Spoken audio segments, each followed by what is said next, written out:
Good morning, everyone. Thank you for joining us for the second day in Dundee of Scotonomics. We were in Leith to begin with. Today, it's a great delight to have these two guests with us, and we are going to discuss the continued blight of inequality and poverty. So if you're looking for the currency talk, that is across the road at the Wellgate Centre, so just a quick shout out. So today I've got beside me, some of you will probably know, Maggie Chapman. So she is the Scottish Green Party MSP for the North East of Scotland and has a Masters in Environmental Management. And yesterday she became a Rector of the University of Dundee. So great. And next to Maggie we have Professor Dorling, and he hails from the School of Geography and Environment at the University of Oxford, and is the author of many books, including Shattered Nation, which was published in 2023, and Peak Injustice, which was published last year. Danny has been vocal in his support of the Scottish Child Payment. Now, in this session, we want to explore how inequality and poverty persist in Scotland and consider strategies for building the resilience and improving outcomes. And in today's National, I noticed that Mary Black writes in the headline, "Our failure to provide a radical alternative will damn us." So, Maggie and Danny, is the right of the political spectrum winning? Is it telling better stories? And what are the stories you can tell that will provide a different vision, a better and more exciting vision? So, can I start with Maggie? Thanks very much, Karen, and good morning, everyone. It's really good to be here with you all. And I'm really chuffed to be discussing this with Danny Dorling. As a former kind of geographer, I drew on some of Danny's work, and yeah, it's really great to be here. And also, as a Green MSP, being able to refer to Danny's work and refer to the analysis of poverty, of inequality that he's done has been really valuable in discussions about what are the policy options, what is the policy landscape that we have at our disposal in Scotland. But that question about the right and narratives, I think I'm going to turn that question around. More than 10 years ago in Scotland, in the run-up to the independence referendum, I think what we learned very clearly within the Greens and within the Scottish left more generally, the pro-independence left, I should say. I'm not sure the pro-union left learned very much. But I think what we learnt was the absence of hope in our politics had been a real detrimental impact, a really dampening effect on people's understanding of politics, people's willingness to get engaged in politics, people's thinking that politics could actually change anything for them. And what the Greens and others in the pro-Indie movement were able to do was actually offer a vision of something different. And this didn't come from, at the time, mainstream parties. The SNP's white paper was not a document of hope. It was a document of continuity, but just a little bit better because it would be independent. And I think what the Radical Independence campaign was able to do was inject hope. You know, we were talking to people around, what Scotland do you want to see? What Scotland do you want to be part of creating? So I think when we're talking about narratives, that opportunity to provide that vision, that hopeful future is really powerful. And I suppose what we have lost in the intervening 10, 12 years is a maintenance of that vision of hope, because things have just felt so awful for so many people. And that has allowed the right to win that narrative. They're also very good at sticking together when they need to, and that's one thing that I think we need to learn.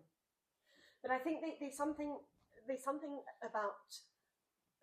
for me that is profound about the importance of social solidarity, and in the way that the right stick together and are able to make their vision, their narrative be the dominant one, the narrative of fear, the narrative of punching down, the narrative of scapegoating. They never let a good crisis go to waste, and we need to learn from that, and not use those same narratives of fear and scapegoating, because that's well, it's not my politics, but I think there's something about how we can build something better together. That social solidarity is something we have to have at the heart of everything we do. Absolutely. Danny? Yeah, the question about stories. The political right are very good at telling a particular set of stories to you. That the reason why you can't get a home, or you can't get a good job, or your children can't get into the school that they want, it's the immigrants. They're so good at it, they've been telling it since at least 1905. It's a real skill. You know, you've got to hand it to them to be able to keep on blaming the situation mainly caused by extremely wide inequality, because we have enough houses and we have enough jobs and we have enough schools. In fact, we have more schools than anywhere else in Europe. It's just that we managed to distribute them really badly amongst children. But the fact that they managed to carry on with this particular fear, homing it to new groups, new imaginations. I particularly like the climate refugee fears. You know, that's really clever. Nobody's managed to find any climate refugees, by the way. The IPCC now downgrade their projections for the millions and millions of climate refugees. At one point, it was said there were going to be 1 billion. There'll be 1 in 8 of us. And it's really clever to get you afraid. If you remember Nigel Farage and the poster of all those brown people heading our way, why they do it? Because they're not going to have a normal conversation with you, because you're not worth it. You're not up to it. If you were clever, you'd be with them. You'd understand. You'd be in their right-wing parties. You can have the discussions about politics, but you don't do it in public, because the public are stupid. Democracy was a bit of a mistake. We made a mistake and we gave people the vote, but you can get them to behave as long as you tell them the right stories, as long as you have enough donors to fund your political parties, as long as you make sure that a party isn't taken over by a group who might actually do something. So that's my summary, if you like, of how things work on the right. Occasionally it falls apart. So occasionally you have a couple of days of complete disarray where they lose their tempers and actually say what they think of each other. But you have to remember those times. And the same for the Labour right in the Labour Party. You know, very disciplined, cabinet responsibility. If you resign from government, you go quietly. You don't do a big speech saying everything that was terrible about what was happening, because you hope to come back in again. On the left, in some ways we do the opposite. So we have our disagreements in public. We look like a completely disorganized, mad rabble with 1,001 theories, most of which cannot be right because they're inconsistent with each other. I mean, the idea that you could sell this to people, this idea that some people think you can print loads of money and other people think you can't print loads of money, and some people think that we have to save the planet tomorrow, and other people think actually we could carry on having a certain living standard for a little bit longer and still not all be dead by the time of our grandchildren. The fact that our progressive children are saying it's only 12 years to save the world, and other people are saying that people need jobs. You know, we look like a disorganized array of people who don't have a clue what's going on, because we talk in public about what we don't know. And it's an issue that helps explain why we are where we are. One way out of it is hope, is discussing what can happen. The way I like to do it is concretely. I don't like discussing imagined utopias come the revolution of the uprising of the lower classes, always said by some middle-class Marxist in their own fantasy. I really think it's not going to help. I'm very boring. I try and constrain myself to what actually occurs elsewhere in the world right now. There are reasons why what happens elsewhere in the world might not be possible here, but often these places are very near to where we are. And I try and constrain myself to how we manage things here when I was a child, right? In time, not a million light years away. about talking about hope. So realistic, possible hope. It can sound utopian. I was born in a time of full employment. I was born in a time when people could start a family in their 20s. I was born in a country which had the most progressive social housing movement on the planet, where the majority of children after the Second World War spent some of their childhood in a council house, the majority. So when anybody tells you, I grew up in a council house, don't you know, you can tell them, oh, like most people did. I grew up at a time when we got rid of a divisive examination and had the most progressive state education in the world, where you went to the nearest school because it made no sense to go to another one. I grew up in a country where I had the best chance of surviving my first year of life because we had the baby incubators and the best health service in the world. And that really happened, right? Telling people that all happened. And it happened for a number of reasons that came together in an odd way in a very class-divided Britain. But it did happen. It is possible. And then what may well annoy you is down south, I tell stories about Scotland, which you might find unbelievable that I talk about Scotland. When I'm talking about how our schools operate, how we have the highest number of children expelled from schools anywhere in Europe, in England, I say it can be different. You know, there's this little country just up there where they have a slightly different approach to education. Whenever I do this, the place I talk about, it could be Scotland, it could be Norway, people always go, it's terrible here. Don't you know how bad things are in Norway? Don't you know how bad things are in Scotland? And this is another problem we have with progressive politics, because we're always looking for what's worse about what we've done, what isn't good enough. We don't actually count our blessings. And that way we are very poor at selling the idea that things can be better. I'm going to specifically come back to the resilience aspect, and I was born in '66, so that was the world that I grew up in as well. And to get back to the World War II, and I was reading an author who had been 13 at the time, and he saw suddenly full employment literally overnight, because the government has the ability to do that.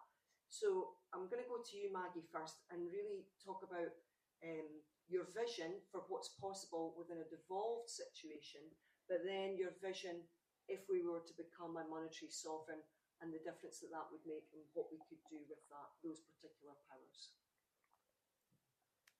Thanks. So I think, I'm not sure how many of you were here yesterday, but yesterday evening, Clara was talking about how the structures of austerity are used as a disciplining force.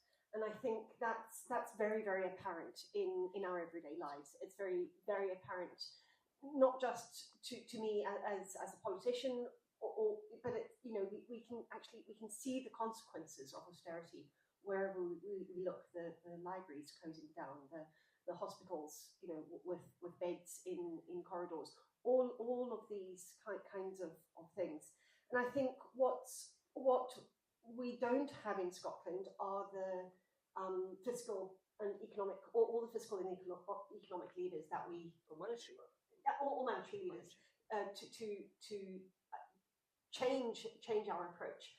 However, I think within the devolved settlement, there are things that we can and should be doing differently, and can and should be doing with some urgency. And I think there are some things particularly around. So in terms of social security, Scottish Child Payment, I think, is one of the key drivers that we have, key policy deliverables that we have in Scotland that is changing people's lives. It is saving people's lives, and it is responsible for the fact that Scotland doesn't have as bad child poverty stats as elsewhere in the UK does. But so that money first approach is really, really important. Getting money into people's pockets is really, really important. And I'm really proud of the role that Greens have played in that. But I think that there are a whole range of other things we need to talk about. If we're wanting to think about resilience, if we're wanting to think about how we generate economies that actually sustain communities where those communities are, we do need those levers, not only fiscal, monetary, and economic, but we need control of our energy system. There was some conversation about that yesterday. It's absolutely ludicrous that energy that comes off the North Sea, essentially, it's not free, obviously, because the equipment to build and produce and maintain wind turbines is not free, but the energy itself is there. Why is it that people in the northeast of Scotland have higher energy bills than people in the southeast of England, when they can literally see the energy being generated? That kind of economy is just completely upside down. So we need powers to address that, and we don't have the powers at the moment. But I think there's something else. I know you asked about now and in a post-independent world. I think given where we are now, we still have phenomenal powers within social security that we are not using. We've been talking about a minimum income guarantee for a very long time. There's been promises of universal basic income pilots, and alongside ensuring universal basic provision of services. And I think one of the fundamental things that we have not yet done in Scotland, despite repeated asking for, is understand what it is we mean by what is that universal basic standard, whether it's money or whether it's services. We haven't done that work. I know what I think, that so in sort of equalities and human rights talk, it's minimum core obligations. What are the minimum core obligations that the state has to provide for each of its citizens, each of its residents? And we've just not done that work, because it's difficult, but also it doesn't have that immediate win, that immediate hit. Yes, we've done this, tick, we can move on to the next thing. So there's something, I think a lot of this is actually bound up in how our politics functions. And we've had several decades of an economic system that's driving democracy out of politics, that drives democratic control out of every decision-making system and structure that we have. And we have to tackle that. We have some ability to tackle that in a devolved Scotland. We would have much more ability to tackle that in an independent Scotland. But I think saying that we have to wait until independence is just an excuse. I don't know if there's some way to answer. Okay, and Danny, obviously you're in Oxford, and you would be cogitating much more over the Westminster government and its actions. What would you like to see happen in Westminster? Hmm. Big question, but I want your thoughts on that.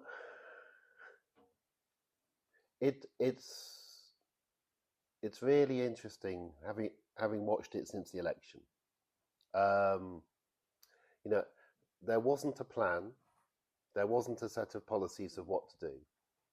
One of the first things that happened was that the big house builders were brought in, and you're seeing the repercussions with that now in that they're going to be allowed, in theory, to build homes much more freely than elsewhere. They will build for profit, not the homes that people need. BlackRock were brought in the first week. Then there was a bit of a backlash against this, and that reduced. Other things happened which, and again, are worth noticing rather than saying it's always terrible.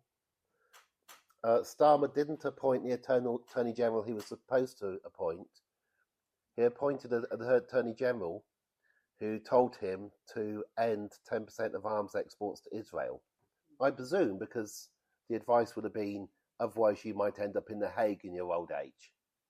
But that happened. And that wasn't predicted. So there were things which were good and we didn't expect to happen. In the last few weeks, of course, it's punishment for the poor and particularly the disabled. That's causing a lot of heartache amongst those Labour MPs. There's an awful lot of them. Loyalists two Starmer and Reeves were parachuted into seats at the last minute, but they never expected to win so many seats. So there's a load of people who are Labour MPs who weren't supposed to be Labour MPs, they're just supposed to stand. And they're now sitting in the House of Commons. And because they're bog standard MPs, they're not anywhere near government, they actually do read their constituents' letters and they do talk to their constituents. And I suspect there's going to be trouble in the Labour Party, the Parliamentary Labour Party. There isn't much left of a Labour Party that's not the PLP, by the way, because they've kind of expelled everybody who gave a damn. You know, they had this programme. I say I am a Labour Party member. I'm a Labour Party member because I'm intrigued at what point I might be expelled or what I have to say. I'm very careful on social media. Well, I don't want to make it easy for them, but partly to observe. It's incredible being in a party where all the interesting people have been thrown out. I had 8 close black friends in the Labour Party. 9 people I knew who are black. They've all been thrown out, apart from Dorling Lawrence, Stephen's mum. It's unbelievable. I go to Labour Party functions, everybody's white and posh now. It's like the white party. It's the white middle class, lovey, Guardian reading.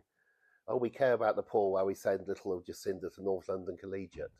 But they're feeling a bit sad because you need to be able to fill a room like this. You can't fill a room with this number of people in a Labour Party function at the moment. I went to a county-wide morale boosting for Oxfordshire Labour Party. Honestly, there were 2 MPs, the head of the council, a member of the NEC, 5 other high-up Labour people, and me keeping quiet, and 7 newcomers, one wearing a cravat. Sorry, you've got to see the funny side of it. But you could say, well, this is what they want. This is creating a kind of Orban-style party in Turkey. You absolutely want a party where there is no party. But you need some people left. You know, one of those fake villages in Russia where you can pretend that everything's okay. So yeah. So it's a bizarre situation. They know they got fewer votes than Corbyn in 2019. They know that they're only in because of reform. They don't have a plan. Their plan was to cozy up to our biggest ally, and our biggest ally turns out to be having a midlife crisis, right? And they're stuck. They're absolutely stuck trying to work out about, as I said yesterday, their own personal life trajectories. What are they going to do? What are they going to do personally? You're not going to get the Keir Starmer Institute like the Tony Blair Institute. Rachel Reeves isn't going to go round on a circuit doing lectures like Gordon Brown did. Right? They're looking at personal, and it is sad, but that is the state we're in. The ones who disagree with them in the cabinet, Lisa Nandy and Miliband and so on, can't get together and agree with each other to create an alternative. That's why there hasn't been a big rebellion. That's the current situation that I think you're in, that I see in London, just sitting in Oxford. But the good news was that my MP finally resigned. Annalise Dodds did resign, which if you've written letters to your MP asking her to resign on various issues, and she's never resigned, I thought, she can't resign, she just doesn't know how to resign. So, amazing things can happen. I think it's really interesting, Danny, that because the picture you paint of the Labour Party, I think, is a microcosm of that alienation of politics. People have been pushed away from politics. Politics can't do anything for us. Politics is not there for the likes of all of us. And that's been a strategic move. That has been, that hasn't happened by accident. That's happened to push us, the public, away from decision making, away from having control, having power. And I think, again, I don't want to keep harking back to the independence. Actually, no, was it Brexit? Just go and eat your cereal. The TV ads, eat your cereal, it'll all be okay. Leave the politics to the big boys, and it is still predominantly men. And so I think we've lost that sense of doing politics as a collective, doing politics as community, doing politics as as neighbourhoods, and that has to be part of what we get back, because those issues that you describe in the UK Labour Party, I think, play out and show up as timidity, as being very, very easily bought, and maybe not corruptly bought, but not necessarily, but very easily bought by big business. And we see it everywhere. Why is it that the external advisors the University of Dundee went to were PwC? Accountancy company to run a university. It's just mind-boggling. Where were the academics in that conversation? Where were the people who actually know what they need to run a university, to be intellectual, to have that intellectual endeavour? And this is so, comparing to other countries. If you compare to a normal small European country, which has PR, so you have 8 or 9 parties. 8 or 9 parties require a lot of candidates. A lot of people have to be bothered about politics. What you get, to stereotype, in say Portugal, in the Department of Sociology in Lisbon, you will have numerous former members of parliament there. Because you go, when you're out of office, you go back and you lecture sociology again, and then you go back and you're a member of parliament.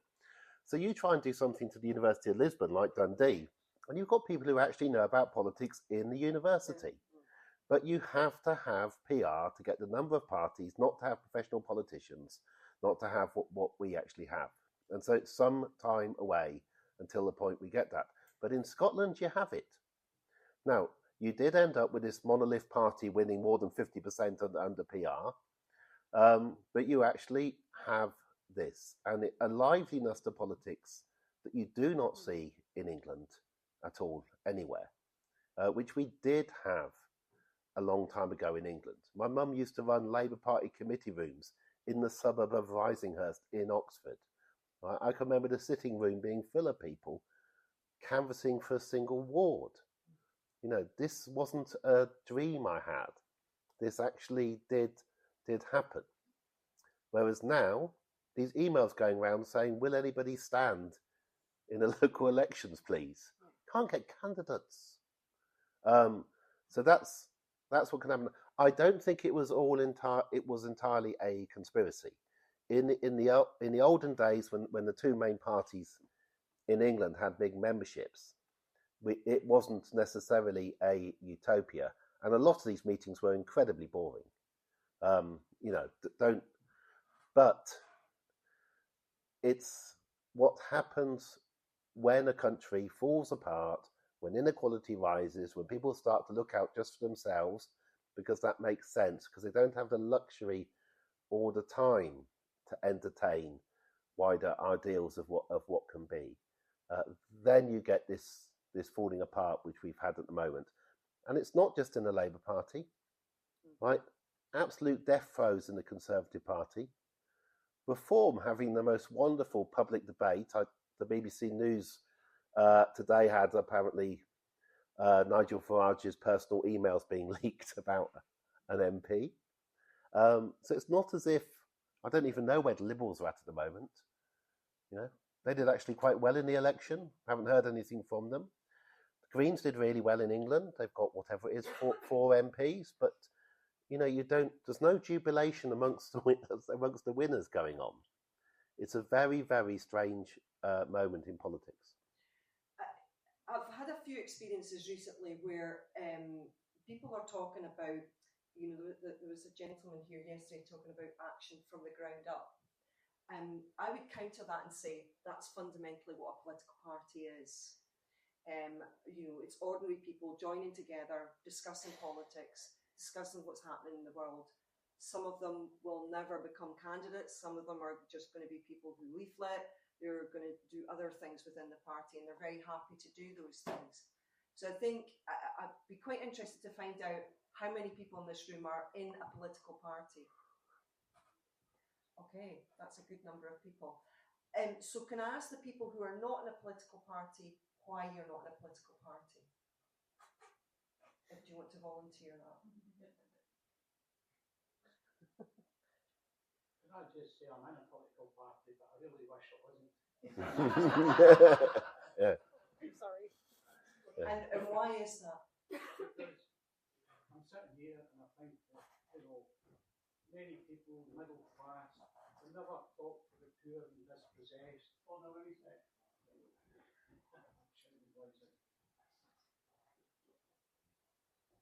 I mean, I think most political parties don't really speak for the poor and dispossessed.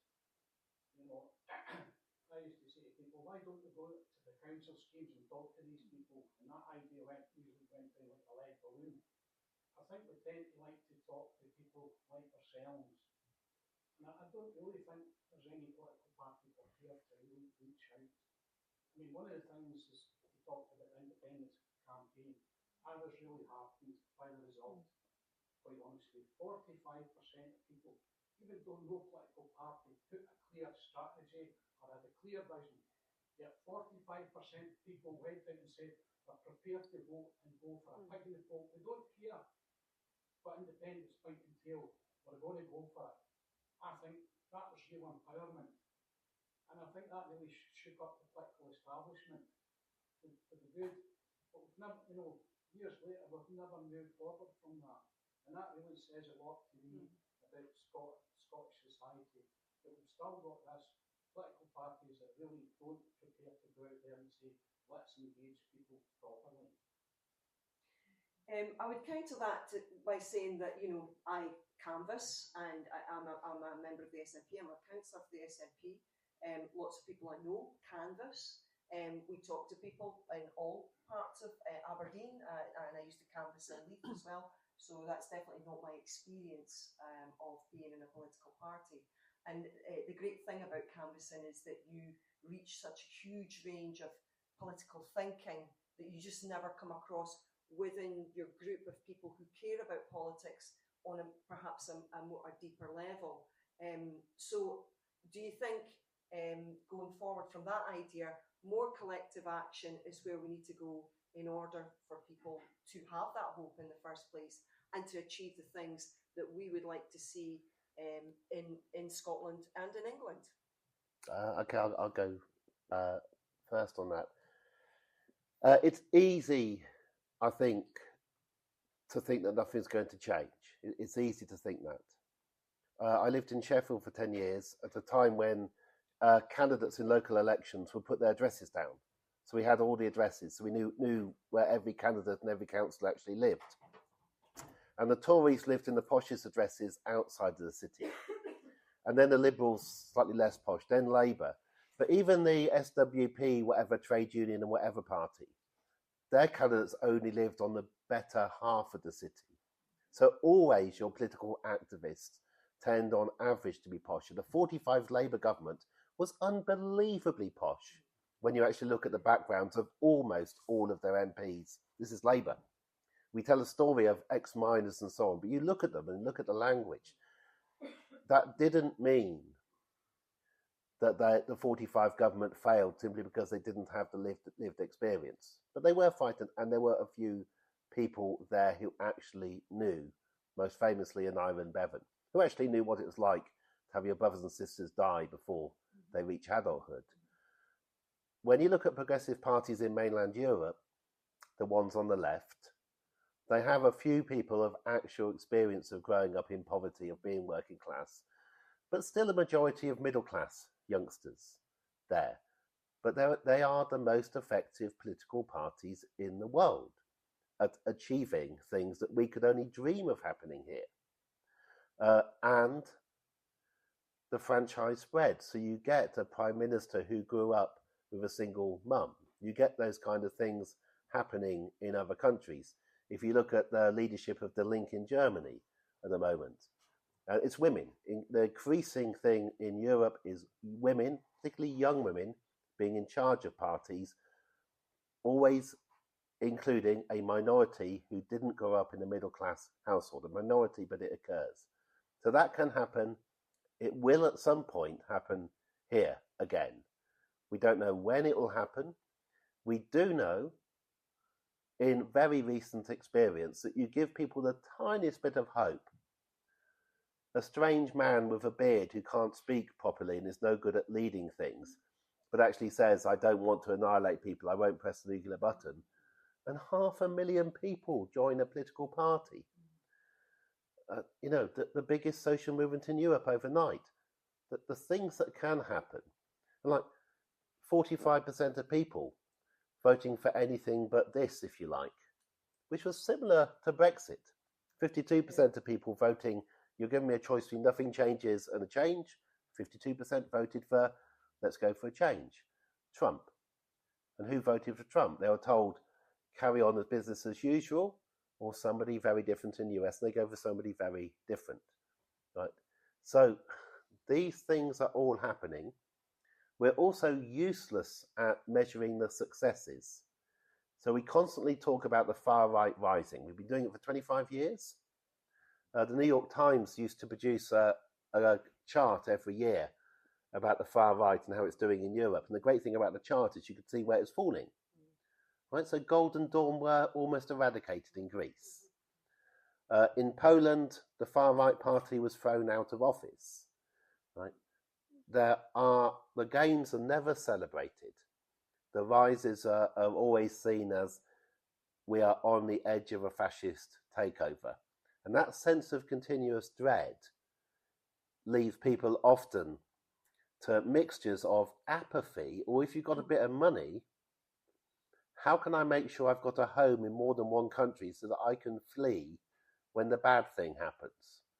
Right? And I only have one home, I only live in one place, but I'm of a social class where I have friends who I realise what you're doing is making sure that you've got passports and places in more than one country because you're really afraid of what's going to happen in Turkey or in the USA or in the Netherlands.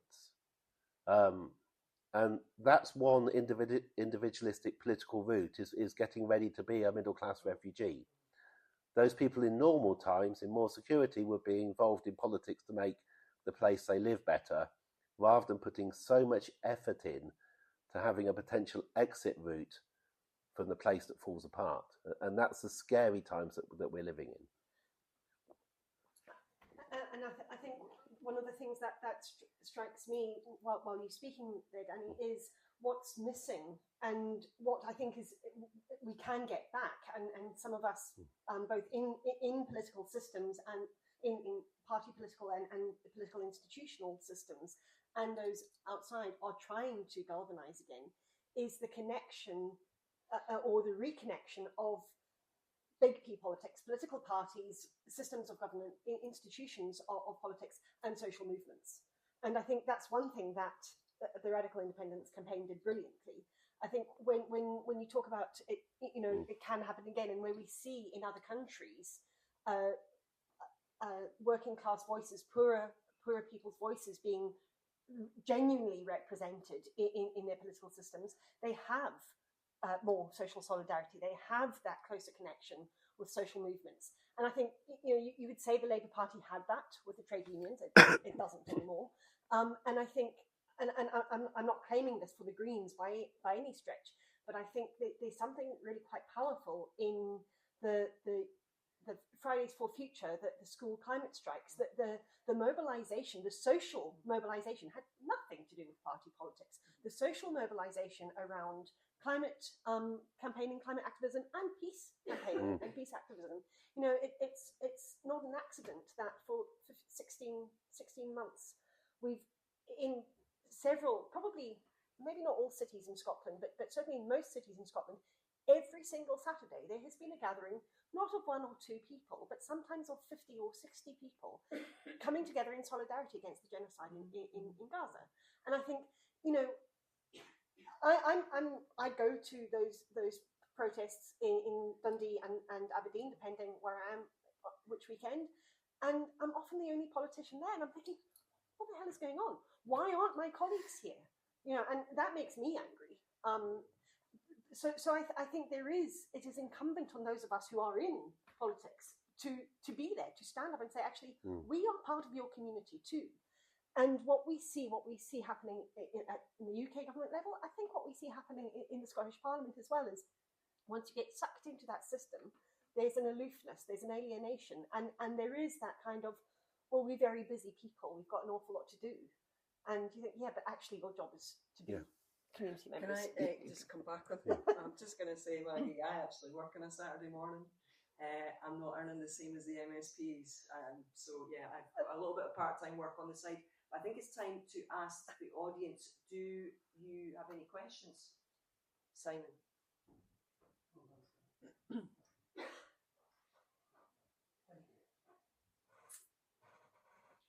How do we mobilise patriotic millionaires to pay tax because they oppose managed decline?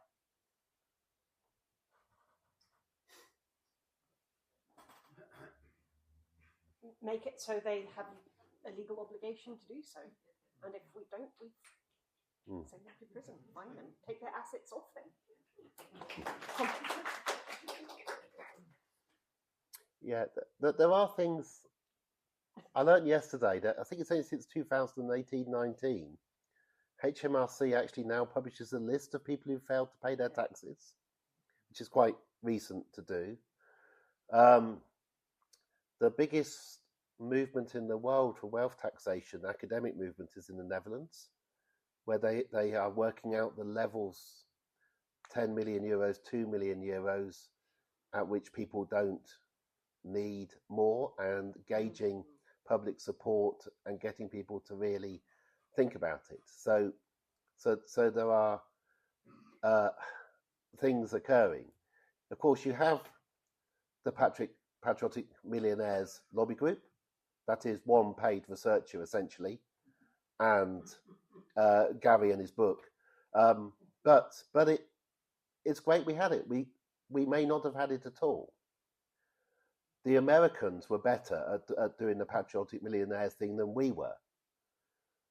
We didn't at one point have a single rich person doing what the Dutch boss of Royal Dutch Shell did and say quotes such as, "You could pay me half as much and I'd work just as hard. You could double my pay and I'd work any harder." There was a point in Britain where we were the only country in the world without a rich person saying, "I'm not being taxed enough." So it's got better. The most likely way is almost the opposite of MMT, which is the government deciding that to stay solvent and to keep the respect of international money markets, it has to tax the rich more, right? Now, the problem is if you're arguing for MMT and the government's saying we have to tax the rich more, you can end up in this ridiculous situation of arguing, oh, you don't need to tax the rich because we could just print money. Why do you need to tax the rich more? My son is an electrician. But what he does at the moment is quite a lot of going around rich people's houses in North Oxfordshire and fixing the lights in their swimming pools. What he likes doing more, although that's interesting, but what he likes doing is fixing the wiring that's a death trap in somebody's house who's poorer in Oxford. How do you move my son, who can only work for 8 or 9 hours a day, from one place to another? You could try and do it by printing enormous amounts of money and giving it to the poor of Oxford. Or you could, much easier, less hard to explain, you could tax the very, very rich on their wealth so that they can't renew their swimming pool when the lights go wrong in it. And that would move him physically there. You can go to streets in Kensington and Chelsea and see them lined with builders' vans because people are still getting their kitchens redone for fashion every 2 years. Right? We have an army of people who do work. That army of people who do work are currently directed to where the money is. You can only practically, unless you do something completely different, only practically redirect the effort to where it's needed by taxing the rich. It is about making sure that they cannot afford to pay to use up all that labour that should be doing other things. And explaining the story in this way, you can also explain that it turns out that they really do like the southeast of England and London. It's the place that's most sticky. We know that the large majority of them wouldn't leave if we taxed them, and the ones who would leave are the ones you really, really, really don't want in your country, right? And I personally, I don't know if I could stomach it, but I would stick 7 Union Jacks behind me and try and explain this story of, do we actually care about people? What kind of rich people do we want? How much can rich people contribute? How can we stop them being quite so greedy and think more about other things than just making money? And one of the best ways is by taxing them, so they realise if they make even more money, they're heading towards tax rates that are so high, they should only do it if they really enjoy it, not because they're going to get the money. And explain practically what you end up with by pointing to countries in which people are more equal, where this already exists. And these are the kind of stories I think might work better than the more fanciful stories, which might theoretically be possible. Right? You might all get the pitchforks and rise up. And the very, very rich are terrified of pitchforks. They can't understand why people aren't rising up, because they know they've got 40. They know what it means to have 40 million rather than 20 million. They can't understand why the population are letting them buy entire shopping centres and profit from it and do all the other things they do. I know these people because I'm posh. Right? They are terrified of revolution. But they're the only ones who see it as a possibility. And I think that speaks too to the timidity of governments I spoke about earlier, because we could tax the rich quite easily. There are well outlined proposals that could be implemented tomorrow if governments chose to do that.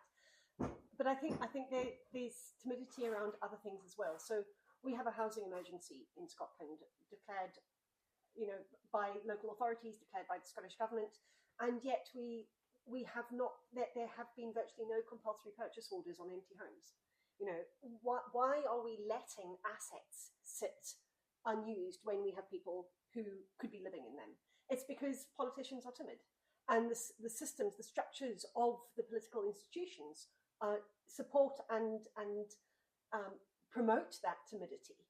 And the people who we get in to advise are accountancy firms, not social policy experts, not people with the experience of poverty, not people with the experience of that grinding inequality. But we get millionaires in to advise us. What do they know about being homeless? Not a thing. So it's about rethinking the structures of our political systems as well. Because, we could have a wealth tax tomorrow, but we won't, because governments are timid. Yep, we've got some questions in the audience. So this gentleman here, this lady, and then this gentleman at the back.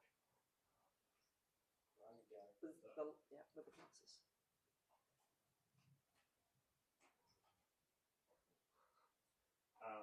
I guess it seems like there's been a lot of talk about people's political apathy around the power. Can I get you to go to the question quite quickly, because we've got 6 minutes.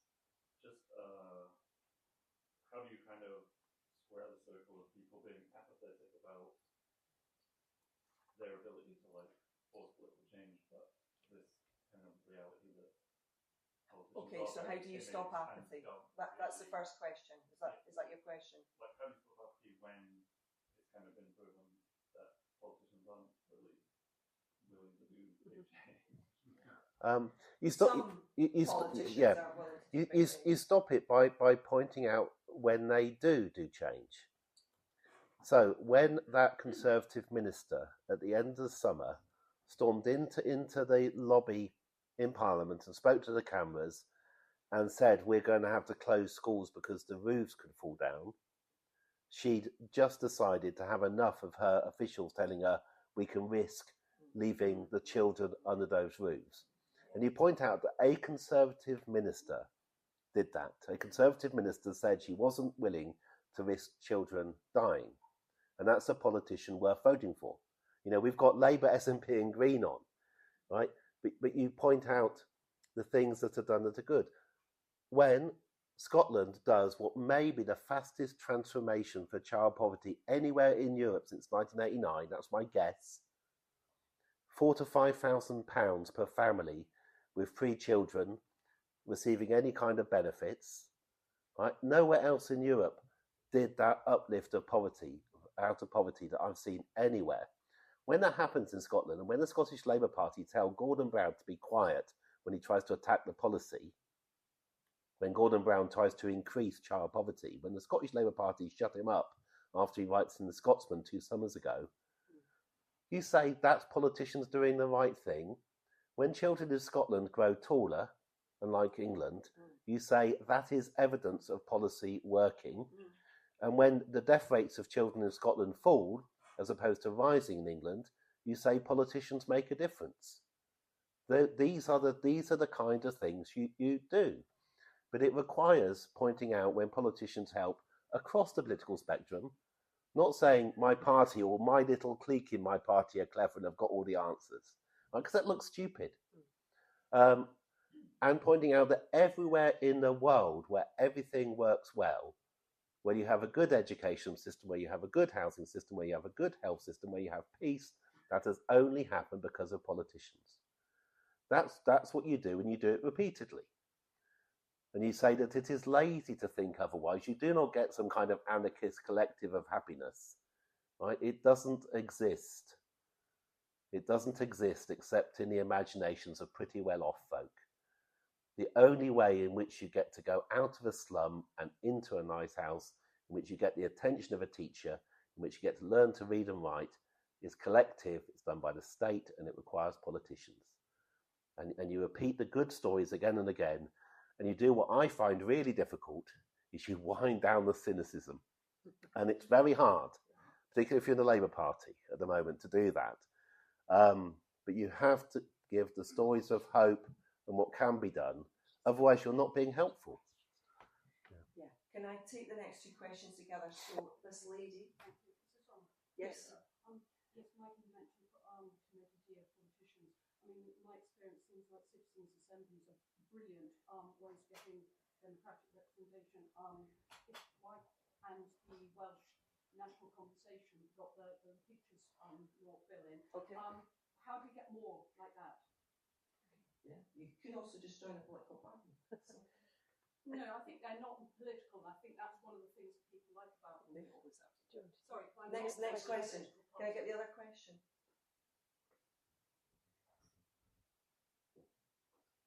Thanks. Danny, you made the point that the Labour government in 1945 was very posh, and I think it was good.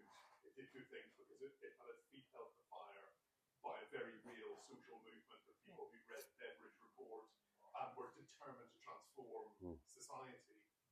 I don't think we can leave it to politicians. I don't think it can just be politicians, and I don't think political parties are enough. So my question is, how do we build a movement like the one that held the feet of the Attlee government to the fire and got them to build all the concert houses and to deliver the NHS, all the things that they did?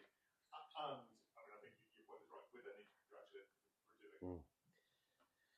So I'll try and wrap those things in together, because I don't think they're disconnected. I think we need many more opportunities for people to make decisions, and citizens' assemblies are one way of doing that. But to come to or to link in Peter's question, I think there is something. Political parties aren't the extent of politics. Politics, this is politics, whether you're a political party member or not. And conversations in a trade union meeting, that is politics, and decisions are made. So I think it's about understanding those relationships between small p politics, the politics of the everyday, and the power to make decisions in those places. We should have much more power to make decisions in our communities, in our neighbourhoods, in more local settings than we do. And there are ways that we can work on that. But with what we've got, citizens' assemblies, trade unions, other associations where you have people coming together, that's power. And what is politics if not the understanding, the analysis, and the use of power? And so I think it's making sure we we channel those. And your question is how do you get politicians to do the right thing?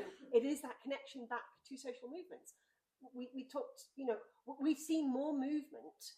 We can argue about actually how successful it is, but we've seen more movement to tackle the climate crisis since Fridays for Future and school climate campaigning than we did with 20 years of Greens in the Scottish Parliament. I would argue that Greens helped lay the groundwork for Fridays for Future and that kind of thing to happen, but it wasn't the politicians that did that, it was the school kids. And I think it's drawing in those powers, having citizens' assemblies to draw those voices in, and resourcing that community decision making, resourcing those things, because there's no point in gathering people in a room to have really, really good, really detailed conversations as part of the citizens' assembly if their recommendations then go nowhere. And so it's about joining these things up, so we don't just leave it to the politicians in the tower block. Ironically, in the Scottish Parliament building, where the government sits is called the Tower. And I just think, you have no idea. The geographer in me finds that just fascinating. Up in the tower, over there, disconnected from everything else, making all big decisions. Which is why we get them out of there every now and again. Anyway, I'll stop there. And very quickly. Very quickly. At 11 o'clock now. Very, very quickly. Stories, even the posh ones. There was a student in Oxford in 1938, a young 18, 19-year-old, called Dennis Healy, who got a copy of a picture called Guernica and showed it to demonstrate about what was happening. He was seen as naive. There's another student called Iris Murdoch who started a play about concentration camps being possible. They were written off by the university of warning about a genocide to come. That's 1938.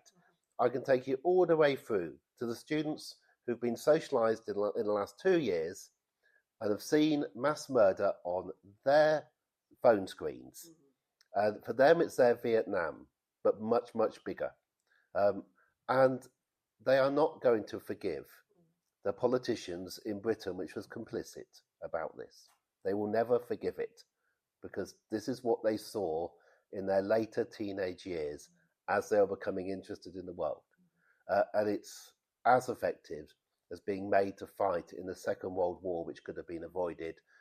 But at least for our youngsters, they haven't had to go through that. But they've seen it happening for other people graphically. So I'd like you to thank our guests.